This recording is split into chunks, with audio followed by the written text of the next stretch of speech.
நீங்கள் வந்துட்டு முதல் போட்ட முதலமைச்சர் ஆதவர்ஜன் அவர்கள் வந்துட்டு சொல்லியிருக்காங்க, உள்ளாட்சி தேர்தல் வந்துட்டு 25 மேயர் சீட்டு நாங்கள் ஜெயிச்சிரும், திமுகவில் ஒன்று கூட ஜெயிக்க முடியாது அப்படின்னு. அப்படி ஒன்று ஜெயிச்சிட்டா நீங்கள் என்ன சார் பண்ணுவீங்க? மீசை எடுக்கணும்னு சொல்ல முடியாது, ஆல்ரெடி ஒன்றும் மீசை இல்லை. உங்களோட அமைச்சர் பதவி, கட்சி பதவி, இந்த எம்எல்ஏ பதவியெல்லாம் ராஜினாமா பண்ணிட்டு போயிருவீங்களா அரசியல் விட்டு? சொல்லுங்கள். இல்லை நீங்கள் என்ன சொன்னாலும் மக்கள் இன்னும் நம்புவாங்க அப்படின்ட்டு இன்னும் டைலாக் கொடுத்துட்டு இருக்கீங்களா? மக்கள் நீங்கள் இன்னும் அந்தளவுக்கு முட்டாளாக இருக்கீங்க. இல்லை நான் ஒன்று என்ன சொல்கிறேன்னா, மேயர்கள்ன்றது அமைச்சர் முதலமைச்சரை தாண்டியுமா அவங்க வந்துட்டு செயல்பட போகிறாங்க? இல்லை அதிகாரிகள் அப்படி தான் செயல்பட போகிறாங்களா? நீங்கள் நினச்சா அதிகாரிகள் ஈஸியாக மாற்றலாம் அமைச்சர் சார்.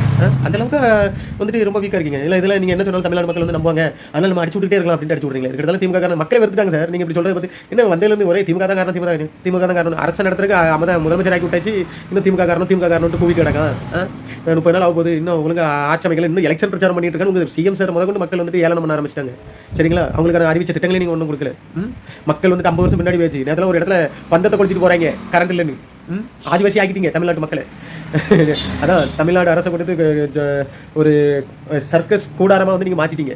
இன்னும் என்னென்னலாம் பண்ண போறீங்கன்னு எங்களுக்கு தெரியும். மக்களை உணரணும், அவ்வளோதான். மக்களே இதுக்கு மேலே உங்கள்கிட்ட சொல்கிறதுக்கு ஒன்றும் இல்லை, நீங்கள் தான் பார்த்து உணர்ந்து கொள்ள வேண்டும். நடப்பது டிஎம்கே ஆட்சியில் டிவிகேயின் சர்க்கஸ் ஆட்சி.